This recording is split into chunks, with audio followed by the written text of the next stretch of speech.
ঠিক আছে, আমি তাহলে এখন আসি, হ্যাঁ? হুম, সাবধানে যেও কেমন। আর আমি দুদিন পরেই বাড়ি চলে যাব। বাবা মা এত করে বলছে যখন থাকতে, তাহলে থেকেই যাই। হ্যাঁ হ্যাঁ, ঠিক আছে। আমাকে নিয়ে চিন্তা করতে হবে না, আমি ঠিক সাবধানে পৌঁছে যাব। আমি তাহলে এখন আসি, হ্যাঁ? ঠিক আছে বাবা, সাবধানে যাও। আর সর্বমঙ্গলা মেলার সময় এসো কিন্তু। বাড়ির সবাই আসবে সেদিন। তোমারও কিন্তু আসা চাই। কত করে তোমাকে বললাম একটু থাকো, তুমি তো তা থাকতে রাজি হলে না। আবার এসো কেমন। থাকতাম, আসলে অফিসের বড্ড চাপ, দেখেন তো, এই জন্য বেশি আসতেও পারি না।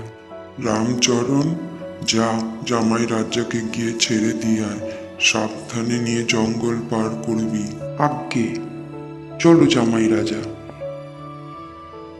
জামাই রাজা, সর্বমঙ্গলার মেলার সময় আসবে তো? না আসলে কি আর রেহাই আছে? তবে সেই দিনটা শনিবার পড়ছে, আমার আসতে আবার রাত না হয়ে যায়, তার মধ্যে এই জঙ্গল। আচ্ছা, সবাই এই জঙ্গলটাকে এত ভয় পায় কেন? এই জঙ্গলেই তো লুকিয়ে থাকে ডাকাতের দল, যারা অচেনা মানুষ দেখলে টাকা পয়সা ছিনিয়ে নেয় আর তাদের হত্যা করে ফেলে। তাই তো এই জঙ্গলটাকে সবাই এত ভয় পায়। তোমার কোনো চিন্তা নেই, আমি তোমাকে ঠিক নিতে আসবো যতই রাত হোক, আমি কথা দিলাম। আচ্ছা, এবার তুমি ফিরে যাও, তোমাকে আবার অনেকটা পথ ফেরত যেতে হবে, এবার আমি একাই চলে যেতে পারবো। আচ্ছা ঠিক আছে, শোনো জামাই রাজা, আমি কিন্তু আলো নিয়ে এখানেই তোমার জন্য বসে অপেক্ষা করব। তুমি কিন্তু একা একা একদম যাবে না। আচ্ছা আচ্ছা, ঠিক আছে, তাহলে আমি এখন আসি, হ্যাঁ? আর তুমিও সাবধানে বাড়ি ফিরে যাও। এ কি, রামচরণ দা তো বলেছিল এখানেই বসে থাকবে, সে তো আমাকে কথা দিয়েছিল। সে কি এসে কি চলে গেল? আজকে আমার ট্রেনটাও আবার লেট করলো। কি করব এখন? তাহলে কি ফেরত চলে যাব?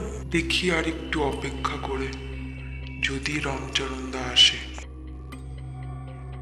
জামাই রাজা, আমি এসে গেছি, চলো। রামচরণ দা, তুমি কোথায় ছিলে? এত দেরি করলে কেন?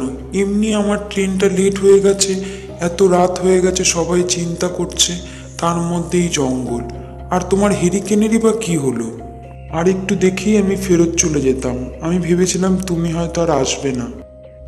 আসার সময় এই হেরিকেনটা হঠাৎ খারাপ হয়ে গেল, তাই একটু আসতে দেরি হয়ে গেল। আমি তো বলেছিলাম তোমার যতই রাত হোক আমি তোমাকে এসে নিয়ে যাব, আর আমি কথা দিয়ে সবসময় কথা রাখি।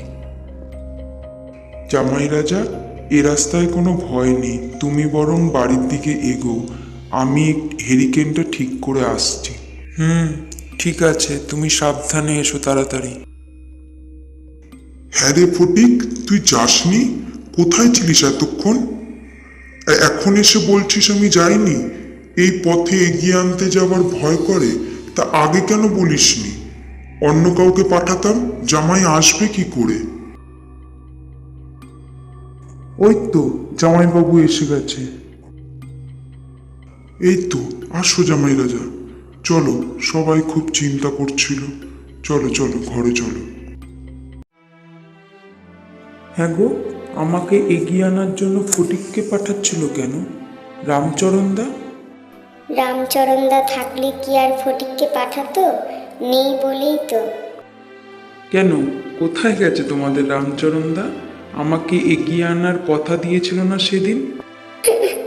কদিন আগে হাটতলা থেকে একটু বেশি রাতে একা একা ফেরার পথে টাকা পয়সা কেড়ে নেয়নি, গলার নলি কেটে ফেলে রেখে দিয়েছিল শয়তানেরা। সে কি? তবে আর বলছি কি, রামচরণদা থাকলে এগিয়ে আনার কোনো চিন্তাই ছিল না। কথা বললে সব কথা রাখে, শত কষ্ট হলেও। আমরা সারা জীবন তাকে তো দেখে আসছি এইভাবেই, কথা দিয়ে কখনো কথা রাখিনি এমন হয়নি। এ কি, তাহলে আমাকে যে এতটা নিয়ে এলো সে কে? সে তো রামচরণদাই ছিল। তাহলে না, রামচরণদার কথা এখন স্ত্রীকে বলে লাভ নেই, বিশ্বাসই করবে না। সত্যিই বোধহয় বিশ্বস্ত মানুষ মরে গিয়েও এমনি করে কথা রাখে।